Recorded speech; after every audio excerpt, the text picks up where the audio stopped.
বন্ধুরা, টান ডেইরি ফার্মের ব্লগের পক্ষ থেকে আন্তরিক শুভেচ্ছা ও অভিনন্দন। আজকে আমি আরেকটা ভিডিও করতে যাচ্ছি। আজকে দেখাবো ছোট বাছুর, কিন্তু গরমের ভিতরে তারপরেও আমি গোসল করাচ্ছি। হ্যাঁ, যেহেতু তাপ বেশি আমাদের এদিকে এখন পুরো বাংলাদেশে আজকে তাপদাহ চলতেছে, মানে এই কিছুদিন ধরে তাপদাহ চলতেছে, মাসখানেক ধরে। এবং 43 ডিগ্রি সেলসিয়াস পর্যন্ত উঠে যাচ্ছে আমাদের এলাকায়, ঝিনাইদহ এলাকায়। তো আমি এজন্য প্রত্যেক দিনই বাছুরের প্রায় সকালে আর দুপুরে 2 বেলা করে গোসল করি। তা আজকেও সেটা ব্যক্ত ঘটবে না, কিন্তু আমি এভাবে আপনাদের সাথে শেয়ার করতে পারি নাই, এজন্য দুঃখিত। আজকে আমি আপনাদের সাথে শেয়ার করতেছি। এই দেখুন, এইভাবে পুরো বাছুর, গরুর বাছুর গায়ে পানি দিলে অনেক ছোটাফাটা করে, কিন্তু এই বাছুর কোনোরকম ছোটাফাটা করে, ওরা অনেক মজা লাগে। গাটা ডলাডলি সেরকম দরকার নেই, কিন্তু এই গরমের ভিতরে এরকম ভাবে পানি দিয়ে দিলে বাছুরটার খুব আরাম পায়।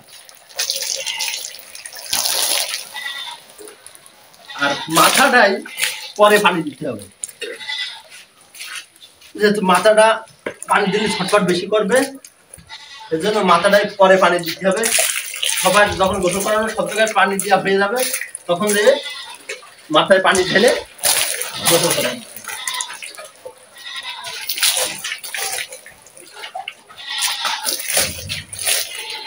এই পেটে টেটে সব জায়গায় পানি দিতে হবে,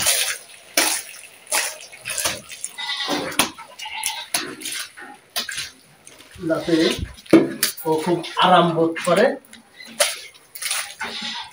এরকম কাদা রয়েছে পায়, হ্যাঁ, এই কাদা রয়েছে মানে ও গরমের জন্য ও ঠান্ডা কাদার ভিতরে ও নেমে গেছিল, যেটা আরামের জন্য।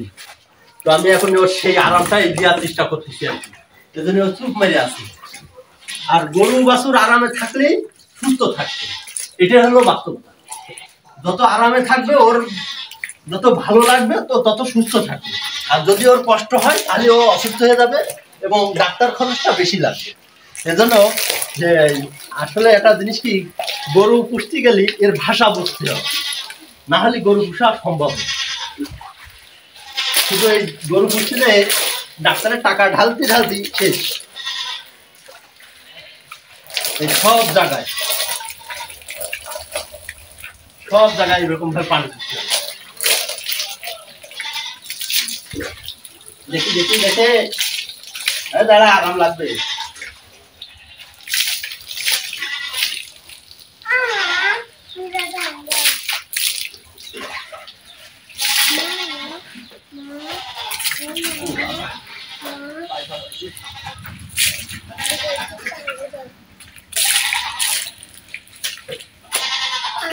এখন আপনি এই ধারের থেকে আস্তে আস্তে করে মাথায় পানি দেবেন, তবে সাবধান, এই ছুটে গেছে, তবে সাবধান যাতে কানের ভিতরে পানি না যায়, এই জিনিসটা ফলো করতে হবে।